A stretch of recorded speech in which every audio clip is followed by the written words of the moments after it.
Yo, what's happening, guys? This is your Captain Carbine speaking, and I'm here with Doug. Hello. And we're here to do our first movie review ever, Captain America Winter Soldier. So, spoiler alert right now. Just in case, if you haven't seen the movie, pause this video, go see the movie, come back, then you can watch it, okay? Yeah, Hydra. Oh, God. Okay, so I have to say, first and foremost, right off the bat, that this is a huge improvement from the first movie. Yes, it is. And you watched? Remember, I watched it before I saw it with you. Yes. And I saw it in IMAX 3D. It looks really good. By the way, 3D still sucks, but IMAX was cool. And I remember I told you before we went to go see it to watch it, the first movie first. Yeah. Well, I remember the first movie from. I know, but to watch them back to back, but it's actually pretty surprising how much of a sequel to that movie it is, even though it's more of a sequel to the Avengers almost. Yeah. And, like, here's the thing, like, I want to get this out of the way right now, like, because of how, like, the first movie handled Bucky Barnes, like, as an adult, instead of, like, having him as a kid, I actually prefer this a lot more. Oh, because in the books he was always just, like, Steve Rogers' sidekick, right? Yeah. He's like, golly gee, Steve Rogers. He's pretty much, like, the boy wonder of Captain America, He's like, golly gee, Steve Rogers, being a child soldier for America is great. Actually, he wasn't that whiny, but sure, okay, let's go with that. I'm saying he was whiny. I'm saying he was a child soldier for America. he wasn't that boyish. Because child soldiers were okay back then, apparently. He had some wit to him, but in any case. So, he was a child soldier, that's fucked up. I know, but in this one, he's just like, they're just bros to close. Yes, they're both adults, they're both men, like, you know. They were bros to close. Yeah. Bros to close. And, so basically, like, how they handle the Winter Soldier himself now in this movie is that, Bucky was also frozen, like, and when they revived him, they trained him. But he was legit frozen. This, like, yo, we're gonna freeze you in the Arctic ghetto style bullshit. Like, he was actually in a proper cryo freezer. Yeah. Which is kind of cool. And, like, I think it's also kind of cool how they didn't turn him into, like, an anti-hero. Like how in the comics, how he had this, like, grudge against Captain America for, like, whatever reason, right?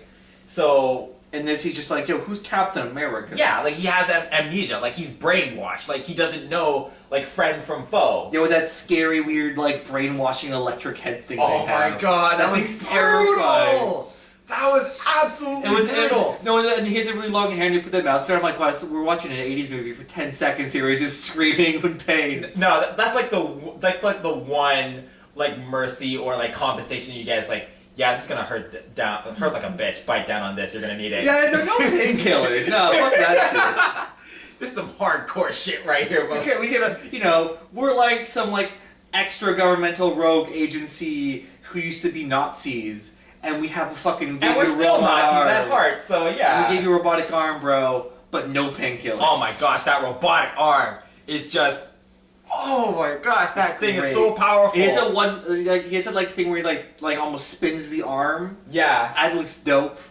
Yeah, like, it's the only thing that can counter Captain America's shield. Just grab that shit like it's nothing. Until Captain America beats the shit out of his arm with the shield. Oh yeah, it's pretty good. Yeah, this movie has really good action scenes in it. Oh, I love how they capitalized that Captain America is a super soldier by just making him a one-man army. He doesn't even need Black Widow. No, Black Widow's pretty cool though. This movie would suck with Black Widow, wasn't it? Yeah, Natasha Romanoff, like, is a cool character. She's pretty good. Even though they, like, Americanize her, like to an extent, like, in this movie. But they try to make her like a bro, like say, oh hey, like I know this girl, like she'd be good for you. They have though him and Black Widow have all the sexual tension in this movie. They have all of it. Though they try to make it subtle. Emphasis on the word try. The whole at the end of the movie, like when they're at at the end of the movie, they have a scene between each other. Yeah. And I'm like, why don't you two like hook up, you know? And you're like, you're wanting that. I know, and she's like, no, Ask got that nurse. And he's like, oh, Ask got that nurse. And I'm like, okay, sure. But she's cooler than the nurse. Get this shit together, Steve Rogers. Speaking of the nurse, is like when she actually like reveals that she is like an agent, it's like... There's like a 10-second like, oh, it's a nurse. And 10 seconds later, it's like, yo, guess not. That's like not even like a mystery throughout the movie. It's like a mystery for like not even 10 seconds. They didn't even think anything of it. And then like when Steve Rogers actually like goes back into the office, it's like, oh, hey Kelly. No, actually, There's like some no, like it's tension. no, like, no, it between says them. "Hey neighbor." Yeah, Hey neighbor. yeah. Hey neighbor. And she just hangs her head in shame, like, oh, now he hates me. Yeah, he was trying to get with her too. It's pretty good. Steve Rogers got game. Steve Rogers got game. Yeah. The price to use his clothes washer is just a cup of coffee. Oh my gosh. And yeah, there are some like there are other cool moments of that. Like for example, like right after like Captain America one-man armies his way through like a hijacked ship with Black Widow and a few other bros. Yep. He's like doing like a few laps. Oh no, this is like before that actually. I'm sorry. Like where he's just like with doing some laps which, with I Sam know the actor's Wilson. name. Sam Wilson. No, Sam Mackey's the character's name. Oh, Is the actor's name? What's the character's name is Sam Wilson. Okay, and he's played by something Mackey. Yeah. So And he's on your left. it's Anthony Mackie. Yeah, Anthony but he's just Mackie. running like through like a Washington D.C. It's pretty. and good. he's just like on your left, on your left. He laps him like 4 times. He's like, don't say it, man, don't say it. On your left. God damn it. Yeah, those two are pretty good. Those two are bros. They're also bros. Yeah. They become bros like real quick. They are the bros to the clothes. Everyone in this movie is a bro to the clothes. Yeah. Everyone. Except for the guys who betray Steve. No, but Rogers. they're bros with their other bros. I know. They're bros with their Hydra bros. The Hydra guys are bros to the clothes too. Oh man. This is the most brotastic movie. It's a very brosish movie. It's like Marvel Broforce the game. It is pretty broy. If you haven't checked out Broforce, that game is awesome. I recommend it. Democracy. Oh my god. I'm surprised they don't have what's his face from Kevin Spacey. Kevin Spacey. Democracy. Make a speech about democracy. The most useless goddamn thing humans have ever created. Funny thing you mentioned democracy. That's the theme of this game too. This movie. I was a game. Yeah. I'm the worst. Oh man. But it's like I love the conversation like between Steve Rogers and Nick Fury. And just like that little scene where they're in the elevator? Oh, yeah, that's a great scene. It's just like yeah, Granddaddy loved people, but he just never trusted them. Never. No, he didn't. He kept the 22 in his bag. Oh my gosh. Don't fuck with Nick Fury's grandfather. Come on. Like I know like everybody's gonna be like probably shocked when they see Nick Fury quote unquote die. Okay, now we're getting way too long with these fucking spoilers, bro. Which is why I made the spoiler alert warning. You can thank me later. Yeah. So Nick Fury quote unquote dies, but I mean, come on. Okay, for the movie going audience, like I can see why that would be a shock to them. But for the comic book fans, like come on, really? It's Nick Fury. He's a master spy who's been in the game for years.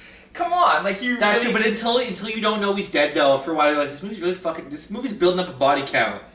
Oh man, and I love how they like use like Samuel L. Jackson like to their advantage, like the way they have him play Nick Fury, like yeah, that's how you play Samuel L. Jackson. I love her like that's what a character plays Samuel L. Jackson very well. You know, he really nails the. Also, if we're in crazy spoiler town, at the end of the movie when they're at Nick Fury's grave. Have you ever watched Pulp Fiction, Mikhail?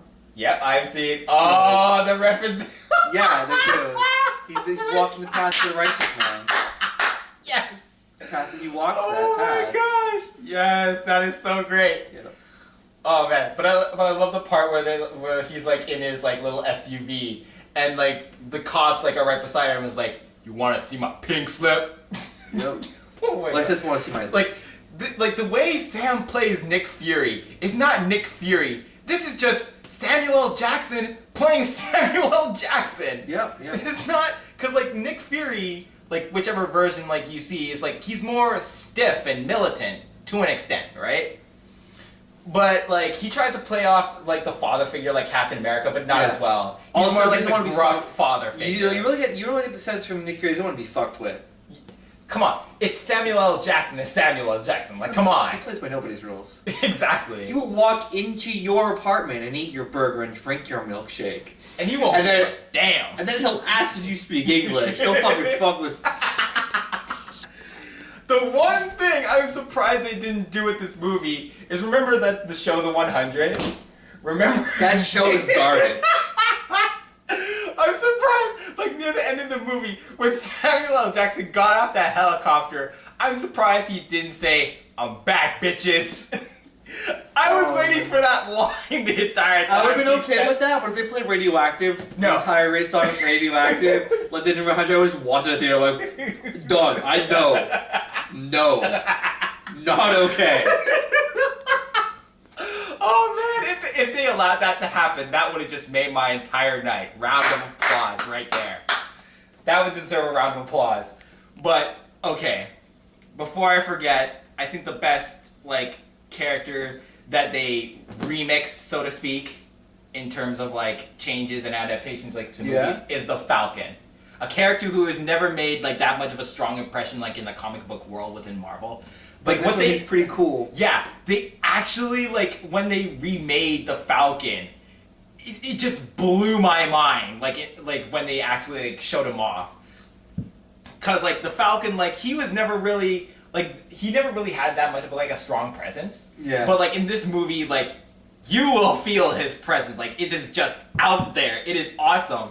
And just the design they had for him, like really speaks volumes as to like what one can do, like when like adapting a character and making it your own. Like I love the Falcon. Like he's easily like one of my favorite characters in the entire movie. He's one of the highlights of this movie. He's pretty good. Yeah. Everyone in this movie is pretty good. Everybody in this movie is surprisingly good. Yeah. Because it allows Captain America. Okay, I'd say something controversial about the Marvel movies right now. Okay. The expanded Marvel Cinematic Universe in general. Every Marvel movie on some level that wasn't an Iron Man movie.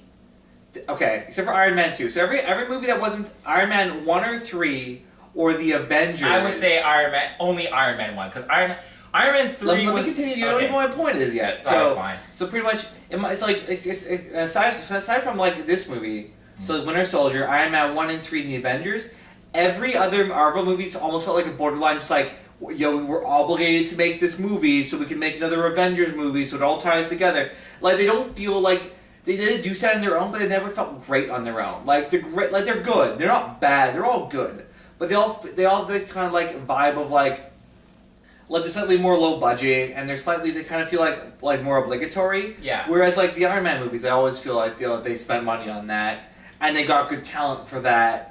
And the Avengers feels really good. Yeah. And it's a good movie. It looks like they spent money on that movie. And this movie looks like they spent money on this movie, and they like spent time. They got good people to work on it, right? Yeah. You know, like Scarlett Johansson's a good actress, and oh yeah, she plays her part as Natasha Romanoff very well. You know, and Chris Evans, who plays Captain America, is actually pretty good. And Samuel L. Jackson's been proven before. Rather than like the guy who plays Pierce in the movie. Yeah. He's like a well established like older actor from Hollywood for like old spy thrillers, right? So this movie feels good, and and I do watch all the Marvel movies. You know, I'm a sucker, but they, like I said, aside from like the Avengers and the Iron Man movies, they always feel like borderline like their obligations. Like we gotta make you kind of get the vibe going for. They always feel like slightly lower budget. Like there's always something. Whereas this movie feels like legitimately like there's like now the Iron Man movies and the the Avengers movies have like a contender for maybe Captain America's like the new thing now. Yeah. Right? Like they put time into this. Like this movie, like someone cared. Right? Which is not the vibe I get from like Thor 1 and Thor 2. I don't get the vibe someone gives a shit about those movies. Yeah, they're okay. That's true. Like especially like Thor 2. Like that movie's not that great. I haven't seen like Thor 2 yet, but I hear like it's a huge disappointment. It is. I've seen it. Like I said, I've seen them all. But like in terms of like Iron Man movies, I don't like for the most part like I like Iron Man 1. Iron Man 1 was great. I like Iron Man 3. Which is why I own it on DVD. But Iron Man 2 and 3 were huge disappointments. Well, 2, I lumped 2 in the group of But 3 is a good movie. I like 3 a lot. I don't enjoy 3 that much. I'm a huge fan of 3. 3 was a huge disappointment to me. I really like that Iron Man 3, but we can agree to disagree. We like different things in movies. And games, especially. Yes. But in any case, like overall, I feel like yes, Captain America: Winter Soldier is a huge improvement. It is just a fun, bombastic movie. It's barely a superhero movie. It's just practically just a spy movie. It's not exactly a spy movie because like it's so much more of a spy movie than a superhero movie. I wouldn't say it's like a spy movie, but like you can like make that assessment for yourself when you actually see the movie. You'll understand like where we're both coming from. But like I just love how like everybody was just having fun with this movie, and you can clearly see it in the movie. Yeah, like everybody was having fun, and like. It's really dark for a Marvel movie too. It's like a pretty dark Marvel movie. Yeah, it was pretty dark, but not overbearingly dark. Well, yeah, there's like a dumb moment where there's a guy in a machine, like a computer machine, and like with 70s data tape. So it's not like it's like they have dumb stuff. Science comic book bullshit, but yeah, it's still like fun to watch. It's still fun to enjoy. And overall, I would give this movie a 9 out of 10. I give it like an 8.5, 9, yeah, around there. Okay, like fair. Overall, your rating? 8.5 or 9. Well, same as you. It's a really good movie. I like how they like just pretty much just took a superhero and just put him in a spy movie. It's like he's like James Bond, except he like sleeps with less women and like wears a costume and doesn't use a gun as much. I kind of like that. And he's an American, but then he's just like James Bond. And and I like the interplay between him and Black Widow a lot. That's like a highlight of that movie. I just enjoy it. It's like well produced. Pretty much like I said, it's like one of the few Marvel movies I feel where it doesn't feel like an obligation. Right. Like it feels like someone gave a shit. Like they actually put value like in this movie. Yeah, and they like do something major for the Marvel Cinematic Universe, which is they kill Shield. Shield's not a thing anymore. Like that's ballsy. That's crazy. Yeah. Like we'll see if that pans out. Like maybe Avengers: Age of Ultron will just like be total bullshit now. Like I don't know. Maybe. But we'll see. Oh, and don't worry, you will get your Stan Lee cameo, so you don't have to worry about that. That's in there. That's a pretty good cameo. I enjoyed it. I want to. Yeah, that's pretty good. Okay. So basically, with that, we're going to call this movie review a close. You can go see this movie. You can follow me at Captain Carbine on Twitter. You can follow me at name_taker. You can be sure to comment, rate, subscribe, and all that good stuff. Correct. And also check out my own personal channel on YouTube. Like us on Facebook at facebook.com/checkpointing. And all that other social If you're feeling crazy bananas, you can even subscribe to our podcast on iTunes called Checkpoint Reached. Check her out. And be sure to follow us on Twitch as well at checkpoint_TV. All lowercase because Twitch is done. See you later, guys. We're out.